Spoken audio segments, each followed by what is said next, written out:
วันนี้จะพาไปดูแม่น้ำเลน่าช่วงที่น้ำแข็งเริ่มละลายแล้วนะคะ บอกเลยว่าแค่เดินทางมาก็สนุกสุดๆ เพราะถนนที่นี่ขรุขระมาก ที่เป็นแบบนี้เพราะอากาศที่นี่หนาวมากจนน้ำใต้ดินกลายเป็นน้ำแข็ง พออากาศอุ่นขึ้นน้ำแข็งละลายดินก็เคลื่อนตัวก็เลยทำให้ถนนแตกเป็นหลุมเป็นบ่อเต็มไปหมดเลยค่ะ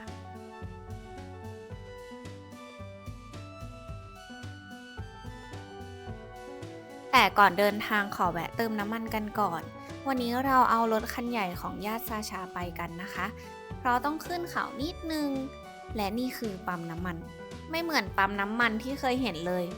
ปั๊มปกติที่นี่ก็มีนะคะคล้ายๆบ้านเราแต่ว่าต้องลงไปเติมเอง เพราะหนาวมากๆไม่มีใครมายืนเฝ้าให้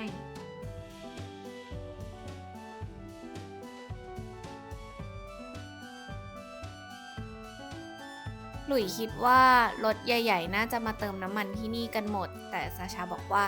รถเล็กๆก็มาเติมน้ำมันที่นี่ได้เหมือนกัน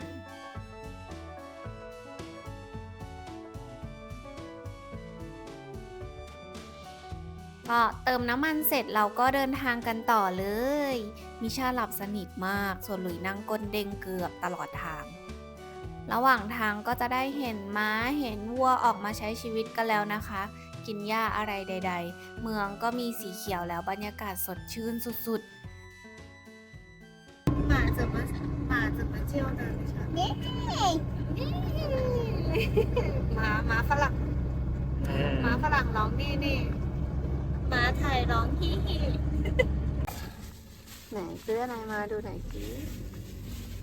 กินแล้วจะอ้วกไหมกินบนรถจะอ้วกไหมยาชิกิเดี๋ยวเขาดูหน่อย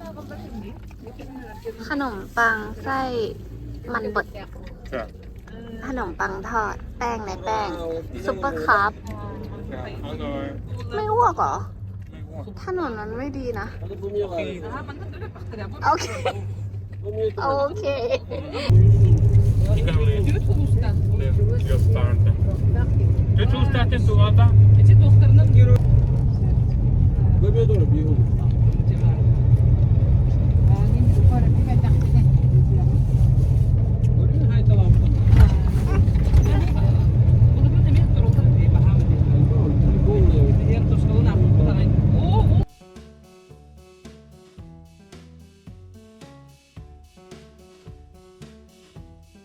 แอบเห็นสุสานด้วยคนที่นี่เขามีทั้งเผาทั้งฝังกันเลยตรงนี้เป็นโซนชนบทแล้วนะคะปลูกบ้านอยู่กันฟิลนี้เลยส่วนใหญ่เขาก็จะเลี้ยงม้าเลี้ยงวัวปลูกผักกันบางบ้านก็ทำเป็นฟาร์มเลยระหว่างทางหลุยก็เห็นรถใหญ่ๆที่เขาใช้ก่อสร้างกันด้วยรู้มาจากญาติซาชาว่าเขาเตรียมทำสะพานข้ามแม่น้ำทั้งสองฝั่งแล้วก็คือตอนนี้ช่วงน้ำแข็งละลายเขาใช้เรือข้ามแม่น้ำกันนะคะแล้ววันนี้เราพิเศษตรงที่เรามีพิธี Spring Welcome แบบเล็กๆสั้นๆมาให้ดูกันด้วยนะคะก็คือเขาจะแต่งชุดพื้นเมืองแล้วก็อวยพรขอให้ปีนี้อุดมสมบูรณ์อะไรประมาณเนี้ยซึ่งการอวยพรในช่วงน้ำหลากหรือฤดูใบไม้ผลิเนี่ยมีรากฐานมาจากความเชื่อดั้งเดิมแล้วก็วิถีชีวิตที่ผูกพันกับธรรมชาติของคนที่นี่นะคะเหตุผลหลักๆในการอวยพรก็คือเพราะน้ำหลากคือพลังธรรมชาติที่ควบคุมไม่ได้ถ้าน้ำหลากดีไม่ท่วมบ้านไม่นำพาความเสียหายมาให้ก็ถือว่าเป็นฤกษ์ดีแต่ถ้าน้ำท่วมแรงหรือทำลายถนนทำลายบ้านเมืองอะไรเงี้ยก็อาจจะเป็นปีที่ลำบากการอวยพรจึงเป็นการขอให้ปีนี้น้ำหลากดีมีแต่สิ่งดีๆเหมือนเป็นการส่งคำพูดดีๆไปให้ธรรมชาติเพื่อเป็นการขอความเมตตาคนเขาเชื่อว่าการพูดดีคิดดีคือการช่วยเสริมพลังชีวิตโดยเฉพาะในช่วงเทศกาลหรือการเปลี่ยนผ่านฤดูกาลคำพูดเนี่ยจะมีน้ำหนักทางจิตวิญญาณมากคำอวยพรที่เขามักพูดกันก็จะเป็นแนวขอให้ฤดูใบไม้ผลินำความสุขความอบอุ่นและความโชคดีมาให้ยินดีต้อนรับน้ำหลากจากแม่น้ำเลน่าเทพแห่งธรรมชาติกำลังกลับมาอะไรประมาณนี้ค่ะ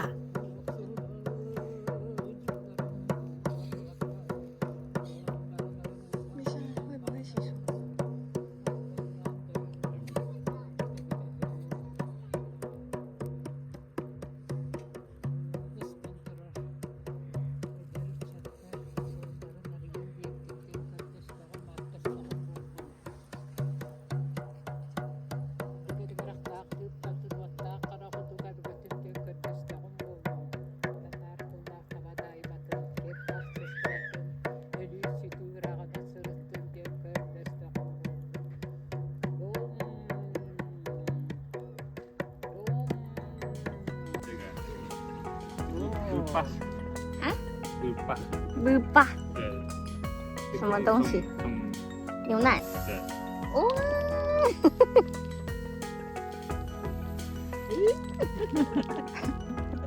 พอเขาอวยพรเสร็จเขาก็จะกินแพนเค้กกับนมหมักเพราะเขาเชื่อว่าการอวยพรนั้นมาคู่กับการกินและการฉลอง ซึ่งการกินทั้งสองอย่างเนี้ยก็มีความหมายนะคะไม่ได้หยิบมากินแบบสุ่มๆโดยแพนเค้กเนี่ยแทนสัญลักษณ์ของดวงอาทิตย์ และนมหมักแทนสัญลักษณ์ของการให้พลังชีวิต Sopita spaitun dia barang macam ni. Dah nak ada dapat tu. Saya ada pakai. Hwan, lemon. เหรอ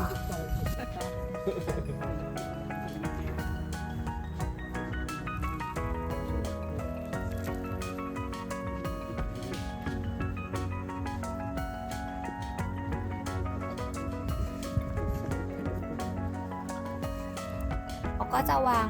แพนเค้กไว้ที่พื้นเป็นวงกลม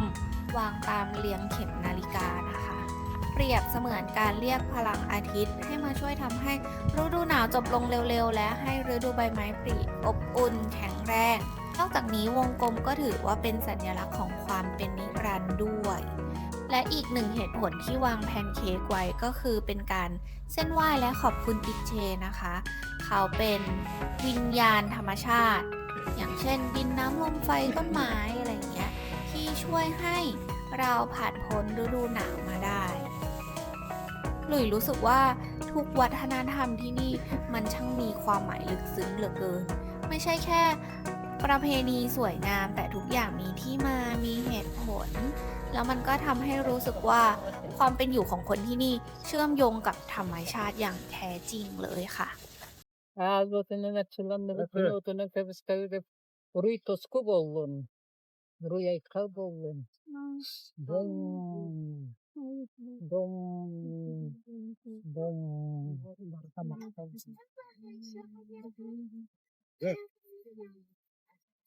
Siyet bu. Tuğla düştü. Hazır ve hazırlanma. Baratçılanma bıt. Naniye doydu da maktal böyle. Maktal ruh taşkı böyle.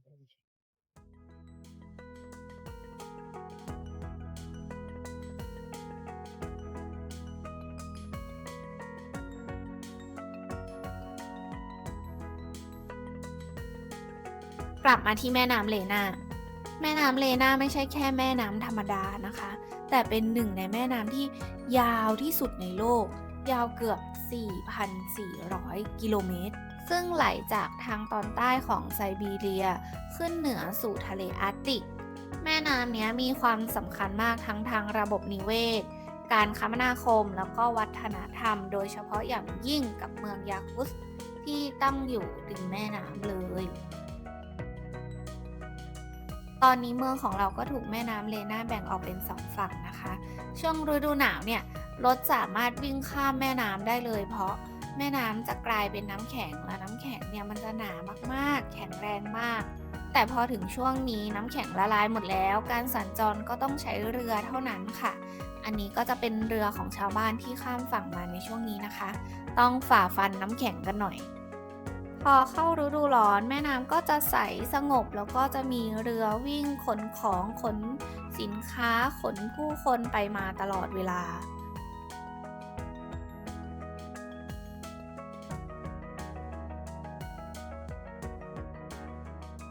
ช่วงเวลานี้เป็นช่วงเวลาที่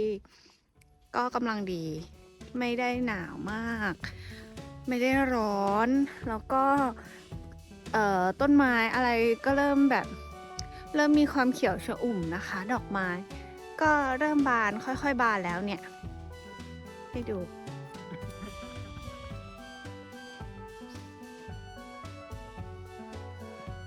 ก็ซาชาบอกว่า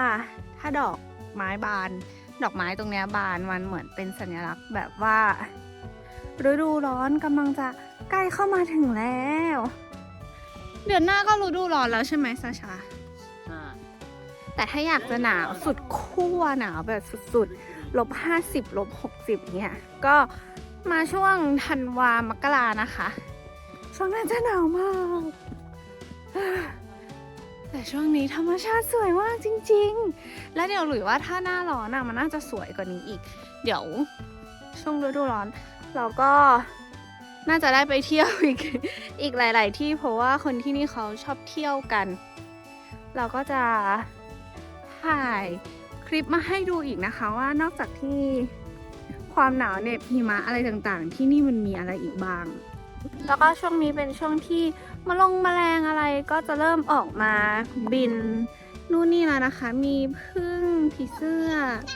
แมลงตัวเล็กๆน้อยๆรวมไปถึงยุงด้วยยุงก็เริ่มมาแล้วนะคะตอนนี้จะเป็นยุงตัวใหญ่ๆตัวใหญ่แบบตัวใหญ่จริงๆแล้วก็เดี๋ยวผ่านไปสักพักเข้าหน้าร้อนมันก็จะเป็นยุงตัวเล็กๆที่แบบเยอะมากที่น่ารำคาญมากๆตอนนี้มันจะเป็นยุงตัวใหญ่เราก็ยังตบมันตายได้อยู่แต่พอเป็นยุงตัวเล็กๆก็คือตบยังไงไหวอะตัวเล็กแบบเหมือนมันแรงหวีอะแต่ถ้ามาในวันที่อากาศดีแบบนี้มีลมพัดแรงๆอะไรอย่างเงี้ยยุงก็ไม่มีเพราะว่าลมมันแรงยุงมันบินต้านไม่ไหว ใช่ไหมเดียชอบอยากมาแคมปิ้งที่นี่ แต่ซาชาบอกว่าเขาไม่ได้ให้แคมปิ้งที่นี่แต่อยากแบบแคมปิ้งฟิลแบบเนี้ยที่ยาคุสยังไม่เคยมาแคมปิ้งเลยที่บ้านหลุยเขาชอบแคมปิ้งกันมากที่บ้านหลุยเท่ากับป้าคนเดียว อยากพาป้ามาแต่จริงๆหลุยก็ชอบแคมปิ้งนะสนุกดีนี่ความเขียวของต้นไม้นะคะ เหมือนอยู่เชียงใหม่เลยอะไรครับPineapple กินได้หรือเปล่ากินได้เหรอกินไม่ได้ครับมันไม่ใช่อ้าวไปแล้ว小心点哦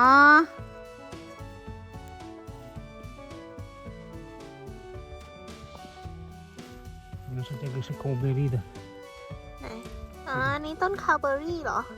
อร่อยมากน้ำคาร์เบอรี่โอ้อันนี้คือต้นคาร์เบอรี่หมดเลยคิดว่าใช่อ่ะแล้วก็คือหมวกก็คือไม่เอาเลย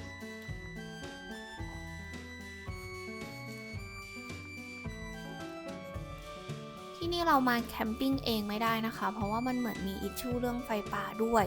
ถ้าอยากจะมาใช้เวลาอยู่กับครอบครัวหรือเพื่อนๆเนี่ยที่นี่เขาก็จะมีบ้านพักให้ซึ่งเป็นบ้านแบบเป็นบ้านหลังใหญ่ให้เช่า